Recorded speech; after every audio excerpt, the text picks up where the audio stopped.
Խոսելով համալսարանական սպորտի մասին, պետք է ասեմ, որ շատ զարգացած երկրներում սպորտաձևերի ստեղծման, սպորտի զարգացման առհասարակ հիմքում հենց համալսարանական միջավայրն է կանգնած եղել եւ շատ երկրներում նույնիսկ հիմա այն հարցերը, որոնք մենք ստեղ բարձրացնում ենք, իրենց մոտ այդ հարցերը չի առաջանում, որտեղ ավանդույթներով եկած հնից դեպի նոր այդ հարցերը, որոնք դարձել են սովորական ու պետական ինստիտուցիոնալ մակարդակում, գիտակցության մակարդակում մարդկանց մեջ լուծվում եւ անցնում գնում են։ Մեր մոտ, մեր հասարակությունում եւ նաեւ ինչու՞ չէ պետական համակարգում, նաեւ մեր գիտակցության մեջ մի քիչ ուրիշ ձև է, որ մենք պետք է մարդկանց համոզենք, կառավարությանը համոզենք, մենք մեզ համոզենք, որ ինչ-որ լավ բան անենք, ճիշտ բան անենք եւ խնդիրը հենց կարծում եմ մտերից է, պետք է դա դառնա ավանդույթ եւ անկախ նրանից կառավարություն կփոխվի, անձեր կփոխվեն, գործընթացը շարունակվի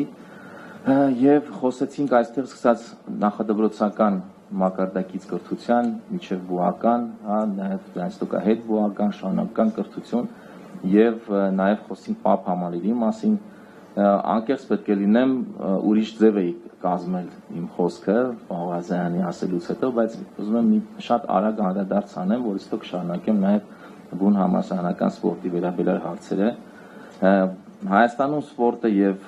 հիմա մանավանդ վերջին շրջանում ընդունվել է օրենք, այս բուժ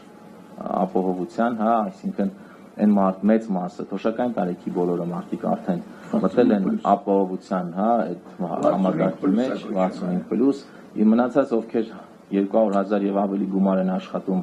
դրանք արդեն նույնպես մտնում են այդ համակարգի մեջ սեփական հաշվին եւ երբ որ միջազգային գործընկերների հետ մենք խոսում ենք տարբեր երկրներում, նրանց մոտ ֆիզիկական դաստիարակությամբ ցանկությամբ զբաղվելու հիմնական նպատակը մասսայական տեսանկյունից պետության վրայից առողջապահական բեռի թուլացումն է եւ որովհետեւ ազգաբնակչությունը առողջ է լինում, խնդիրներ չի լինում, կանխարգելվում է եւ արդյունքում պետությունը ավելի քիչ գումար է ծախսում առողջապահության խնդիրների վրա։ Այդ մի հարցով շատ կարևոր է եւ մեր առաջարկների մեջ հետագայում պարոն Ղազարյան կարող եք այս կետը ընդգրկել, որտեղ թարմ կետ է կարելի ասել։ Մյուս հարցը ոնց անենք, որ մասսայականությունը ապահովի եւ արդյունավետություն լինի։ Ես ինքս հանդիսանում եմ, քանի որ աշխատանքի բերումով աշխատել եմ նման հաստատություններում,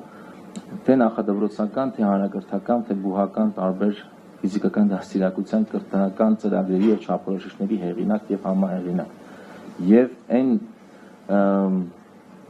ծրագրի չափորոշիչների եւ օրենսդրական տարբեր ստանդարտների մեջ գրված մինիմալ չափանիշները ապահովելու պարագայում մենք կունենանք իրոք մասսայական սպորտ Հայաստանում, որովհետեւ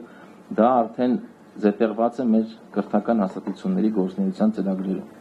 Նախադպրոցական համակարգում պարտադիր է ֆիզիկական խմբակների, ֆիզիկական դաստիարակության խմբակների առկայությունը, եթե չեմ սխալվում, հաստատակցում է պարտադիր է հրահանգիչ ունենալը եւ ծրագրի մեջ է լողը անբաժան մաս է։ Նույնը վերաբերում է դպրոցական ծրագրին։ Սկսած տարրական դպրոցից միջնակարգ դպրոց, հետո ավագ դպրոց, բոլոր տեղերում ծրագրում կարմիր գծով անցկացված է պարտադիր բառը։ Պարտադիր պետք է շաբաթական 2-3 անգամ լինեն, պետք է խմբակներ լինեն, պետք է ֆիզկուլ դադարներ լինեն, այսինքն արտադասարանական միջոցառումներ լինեն, 9-րդ դասարանում, 12-րդ դասարանում քննություններ լինի եւ դրանք բոլորը պարտադիր են։ Նույնը բուհերում, նույնպես պարտադիր, քոլեջներում պարտադիր, այդ բառը բոլոր տեղերում ընդգծված է։ Այլ հարց է առաջանում, թե տվյալ հաստատությունների ղեկավարները անմիջական, չեմ ասում ֆիզդաստիարակության հրահանգիչը, ուսուցիչը, դասախոսը, այլ կոնկրետ ֆիզդաստիարակության վերաբերմունք ունեցող, մոտեցում ունեցող տնօրենը, ուսմասմարը, ինչքանով է նա ուշադրություն դարձնում գործընթացի կազմակերպմանը։ Եթե տնօրենը ուշադրություն չի դարձնում, դրանից գալիս է տվյալ մասնագետի անտարբերություն, այսինքն շղթայական բուրգաձև գնում է մինչև նախարարություն։ Եվ պետք է վերևից նայել։ Եթե նախարարը, փոխնախարարը, վարչության պետը կոնկրետ անուշադրության է մատնում մասսայական սպորտի, ոչ թե միջոցառումները, որտեղ միջոցառումներով մասսայական սպորտ չեն զարգացնում։ Դա կեղծ ձևաչափ է։ Իրականում բովանդակությունը պետք է լինի տեղում ամենօրյա աշխատանքով։ Թե ոնց են ապահովում։ Եթե մենք լսում ենք ինչ-որ արտահայտություններ 50,000 հոգի տարվա ընթացքում մասնակցել է տարբեր մասսայական միջոցառումների։ Մի անգամ եկել եմ, մի օր մասնակցել գնացել հետո իր տուն, մի տարի էլի ոչ մի բան չի արել։ Այդ եթե դպրոցներում, անկապարտեզներում, քոլեջներում, բուհերում ամեն օրի աշխատանք տարվեր, դրա կարիքը չէր լինի։ Պապ համալիրի պարագայում ինքը շատ ողջունելի է, ավելի ավագ, հետգուական եւ շարունակական կրթության պարագայում, երբ որ ավելի ավագները զբաղվեն, որովհետեւ մնացած բոլոր տարիքային խմբերը գրեթե 80,000 մանկապարտեզներում, 100,000-ից ավել բուհերում, հա, մի քանի 100,000, մոտ 500,000-ի 600-ի հասնող դպրոցներում, հա, այդ տարիքային խմբերը զբաղվում են արդեն ֆիզկուլտուրայով, շաբաթական պարտավոր են զբաղվեն 2-ից 3 անգամ։ Դա արդեն բավականին մեծ թիվ է։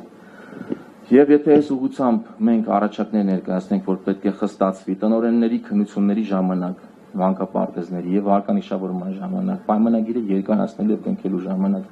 նրանց մոտ նայեն, թե ինչ աշխատանք է տարբեր սպորտի մասսայականացման դրվածքի վերաբերյալ, դա լրիվ ուրիշ էֆեկտ կունենա։ Նման մոտեցում կա հիմա Ռուսաստանում։ Ռուսաստան բուհերի, ամենամեծ բուհերի, MGU-ի, մյուսի, ռեկտորի հետ պայմանագիր կնքելուց նայում են ռեկտորի վարկանիշին։ Վարկանիշի բավական մեծ բալ տալիս է նրա վերաբերմունքը ֆիզիկական դաստիարակության եւ սպորտի։ Եթե լավ չի արել գործը, եթե կիսատ է եղել, ծրագիրը չի իրականացնել, ընդհանուր միջև իր այդ պայմանագիր չեն կնքում։ Այս դեկտեմբերին, անցած դեկտեմբերին մասնակցել եմ Սանկտ Պետերբուրգում անցկացված այդ միջազգային կոնֆերանսին, որին մասնակցում էր ընդհանուր միջև սպորտի փոխնախարար, կրթության փոխնախարար, Ռուսաստանի հանդիպումներ եմ ունեցել տարբեր մարդկանց հետ եւ իրանք հենց այդ հարցը ինձ ամենաշատ ներկայացնում, ոնց անենք, որ բուհերում դրվածքը լավանա։ Առաջին պունկտով այդ ասեցին։ Ինչքան կարակ ճնշում եք ռեկտորին, ղեկավարին։ Կարեցակ ճնշեք, ուշադրություն դարձրեց, կստացվի։ Չէ, մոռացեք։ Դուք չեք կարող որպես անգլոնի վարիչ, ֆեդերացիայի նախագահ այդ հարցի լուծմանը չեք կարող։ Մեր պարագայում, եթե գլոբալ վերցնենք, մենք պետք է ճնշենք մեր կառավարիչներին։ Վատով չեմ ասում, այլ պետք է ինստիտուցիոնալ ձևաչափ լինի օրենքում, կառավարության որոշումներում, որ նախարարը, փոխնախարարը, հետո բուհի ռեկտոր կլինի, սպորտի տնօրեն կլինի, քաղաքապետարանի վարչության պետ կլինի, ով կլինի, իր աշխատանքի որակը նաև կապված է թե կոնկրետ իր